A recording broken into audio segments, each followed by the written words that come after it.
être plus explicite, mais tout ce que je pourrais dire par rapport à cette étape, c'est qu'il y a un cycle qui doit tourner. Nous avons le ménage qui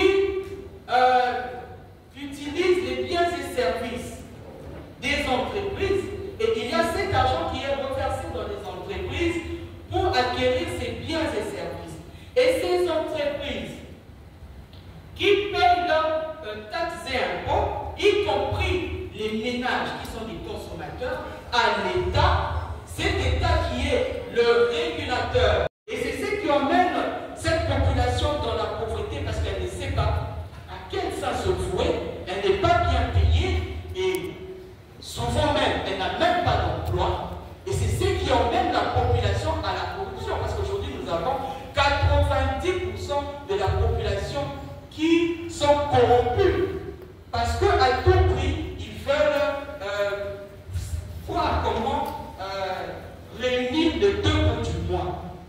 Et tant que le politique congolais, ça je le dis en conclusion, que tant que le politique congolais ne saura pas faire la différence entre l'argent de l'État et l'argent de sa propre poche, nous continuerons toujours à entrer dans ce trou qui nous emmèneront jusqu'en enfer. Parce qu'aujourd'hui, lorsqu'on donne de l'argent pour une ligne budgétaire qui doit être allouée par rapport à ce qui doit être fait dans notre pays, le politique, lui, se dit qu'il va d'abord prendre cet argent pour construire ses immeubles, pour installer sa sous-maman, pour pouvoir mettre sa famille dans les conditions et peut-être s'il veut, dans sa volonté ou pas, les miettes qu'il pourra utiliser pour faire ce qui est assigné pour le bien-être de la population congolaise. Voilà pourquoi nous disons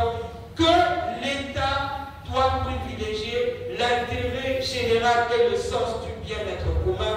Je dis et je vous remercie.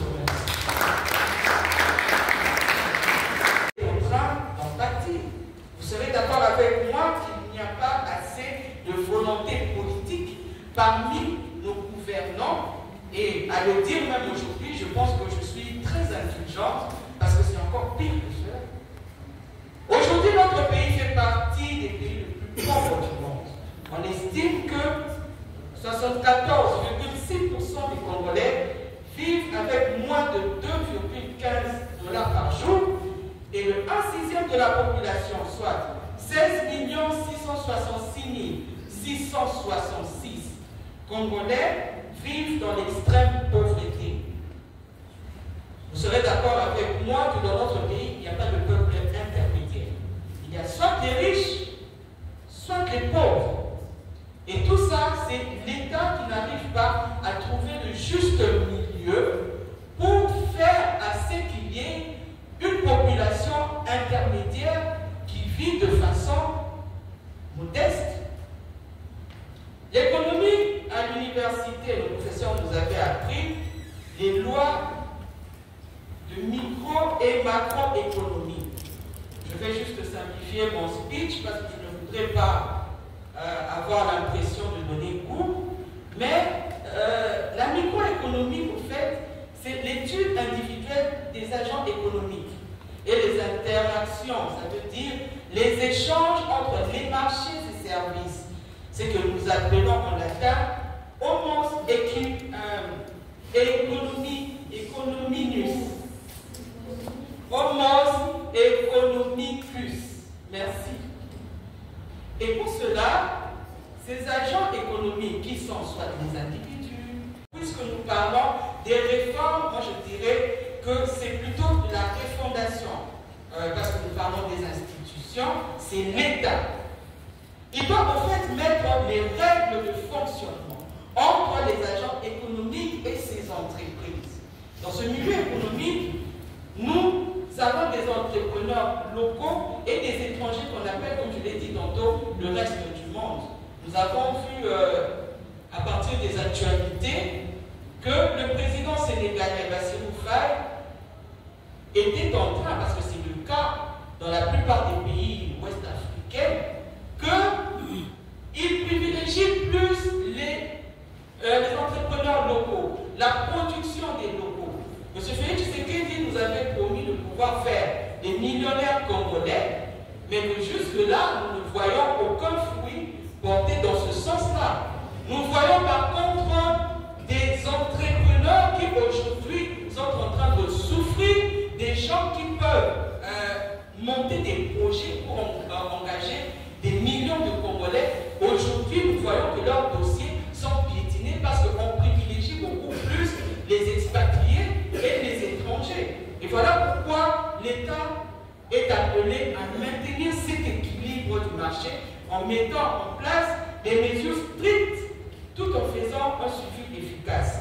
Et dans la loi macroéconomique, John Maynard Keynes, avec son livre publié en 1936, La théorie générale de l'emploi, de l'intérêt et de la monnaie, cette différence qu'il y a entre la microéconomie et la macroéconomie, c'est que la microéconomie, au fait, c'est juste l'étude des agents économiques. Mais la macroéconomie est une science on peut dire, qui est plus pratique que théorique. Parce que cela s'intéresse à toute l'économie nationale à travers les relations qu'il y a entre les grands agrégats économiques tels que le PIB, l'investissement et l'épargne. Et donc, la loi macroéconomique est au fait la partie pratique, comme je viens de le dire, de la microéconomie. C'est la manière de l'État d'agir directement sur le vécu de la population. Et dans ça, nous avons 4 agents économiques principaux qui sont le ménage. Ceux-là, ce sont des consommateurs. Nous voyons que dans les ménages, il y a des employés qui perçoivent leur paiement chaque mois et qui reversent le fonds dans les marchés pour pouvoir s'approprier des biens et services au milieu des entreprises qui sont notre point d'eux, et eux, ce sont des producteurs. C'est eux qui sont dans la production des biens et services. Et en troisième position, nous avons l'État. Celui-ci est le poumon qui est dans la régularisation de la redistribution des richesses. Et vous serez d'accord avec moi que cela n'est pas fait de manière équitable, comme le dit même la Constitution. Et en quatrième position, nous avons le reste du monde. Ces expatriés-là qui aujourd'hui sont devenus plus puissants que l'État. Et nous voyons que ces personnes sont celles qui détiennent maintenant entre leurs mains notre économie. Alors que nous avons des personnes intelligentes, nous avons des entrepreneurs qui sont bombardés des taxes et impôts et qui ne peuvent pas fructifier leur argent, qui ne peuvent pas fructifier leurs entreprises. Et c'est ça que nous déplorons. L'État a donc pour rôle majeur d'améliorer les relations qu'il y a entre les agents économiques. On peut l'assimiler à un arbitre ou à un agent régulateur des trafics routiers. Donc il y a ce cycle-là. J'aurais bien